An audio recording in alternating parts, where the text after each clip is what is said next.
Well, do you know something? The time has come. I cannot wait. Here we go. In 10, 9, 8, 7, 6, 5, 4, 3, 2, 1. Let's do it!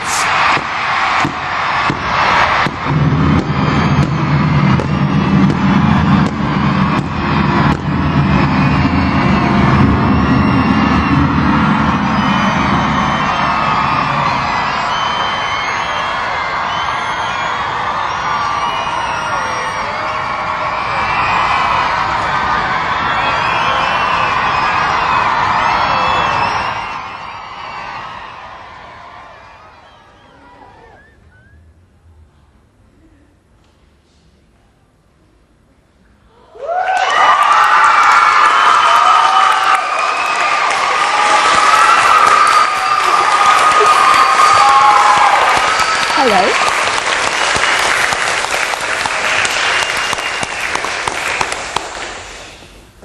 I'm going to read to you from chapter 6, in which Harry, Ron and Ginny go to see Fred and George's joke shop in Diagon Alley for the first time. "This is brilliant," said Ron, and he and Harry led the way into the shop. It was packed with customers. Harry could not get near the shelves. He stared around, looking up at the boxes piled to the ceiling. Here were the skiving snack boxes that the twins had perfected during their last unfinished year at Hogwarts. Harry noticed that the nosebleed nugget was the most popular, with only one battered box left on the shelf. There were bins full of trick wands, the cheapest merely turning into rubber chickens or pairs of pants when waved. The most expensive beating the unwary user around the head and neck. Boxes of quills, which came in self-inking, spell-checking, and smart answer varieties. A space cleared in the crowd, and Harry pushed his way towards the counter, where a gaggle of delighted 10-year-olds was watching a tiny little wooden man slowly ascending the steps to a real set of gallows, both perched on a box that read, "Reusable hangman, spell it or he'll swing." Patented daydream charms? Hermione had managed to squeeze through to a large display near the counter and was reading the information on the back of a box, bearing a highly coloured picture of a handsome youth and a swooning girl who was standing on the deck of a pirate ship. One simple incantation and you will enter a top-quality, highly realistic 30-minute daydream, easy to fit into the average school lesson and virtually undetectable. Side effects include vacant expression and minor drooling. Not for sale to under-16s. "You know," said Hermione, looking up at Harry, "that really is extraordinary magic." "For that, Hermione," said a voice behind them, "you can have one for free." A beaming Fred stood before them, wearing a set of magenta robes that clashed magnificently with his flaming hair. "How are you, Harry?" They shook hands. "Come on, I'll give you a tour." Harry followed Fred towards the back of the shop, where he saw a stand of card and rope tricks.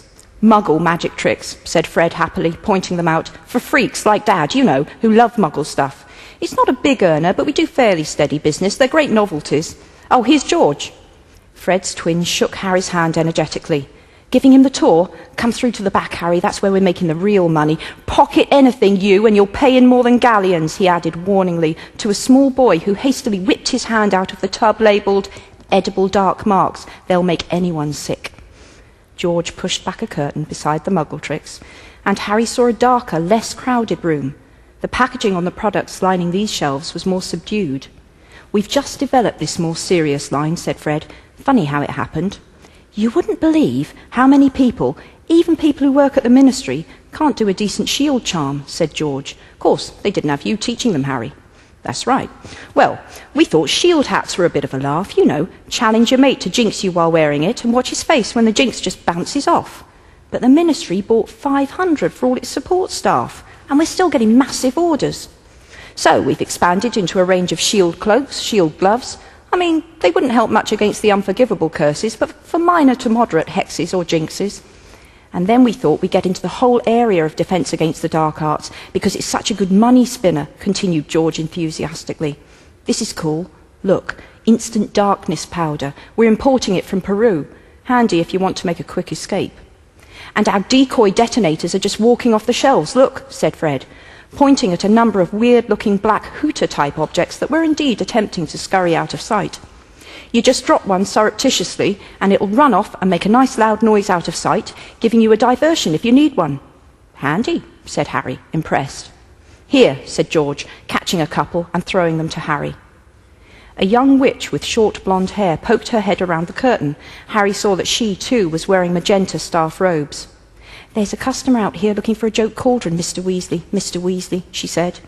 Harry found it very odd to hear Fred and George called Mr. Weasley, but they took it in their stride.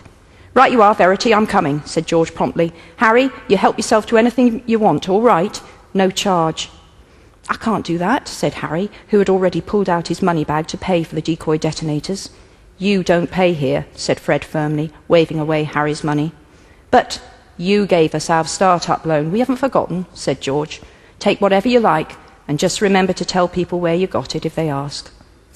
George swept off through the curtain to help with the customers, and Fred led Harry back into the main part of the shop to find Hermione and Ginny still poring over the patented Daydream charms. "Haven't you girls found our special Wonder Witch products yet?" asked Fred. "Follow me, ladies." Near the window was an array of violently pink products, around which a cluster of excited girls was giggling enthusiastically. Hermione and Ginny both hung back, looking wary. "There you go," said Fred proudly. "Best range of love potions you'll find anywhere." Ginny raised an eyebrow sceptically. "Do they work?" "Certainly they work, for up to 24 hours at a time, depending on the weight of the boy in question and the attractiveness of the girl," said George, reappearing suddenly at their side. "But we're not selling them to our sister," he added, becoming suddenly stern. "Not when she's already got about 5 boys on the go from Whatever you've heard from Ron is a big fat lie," said Ginny calmly, leaning towards a small pink pot. "What's this?" "Guaranteed 10-second pimple vanisher," said Fred. "Excellent on everything from boils to blackheads. But don't change the subject. Are you, or are you not, currently going out with a boy called Dean Thomas?" "Yes, I am," said Ginny.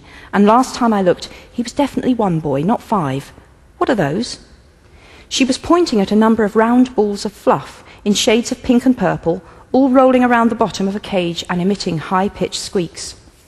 "Pygmy puffs," said George. "Miniature puffskins, we can't breed them fast enough. So what about Michael Corner?" "I dumped him, he was a bad loser," said Ginny, putting a finger through the bars of the cage and watching the pygmy puffs crowd around it. "They're really cute." "They're fairly cuddly, yes," conceded Fred. "But you're moving through boyfriends a bit fast, aren't you?"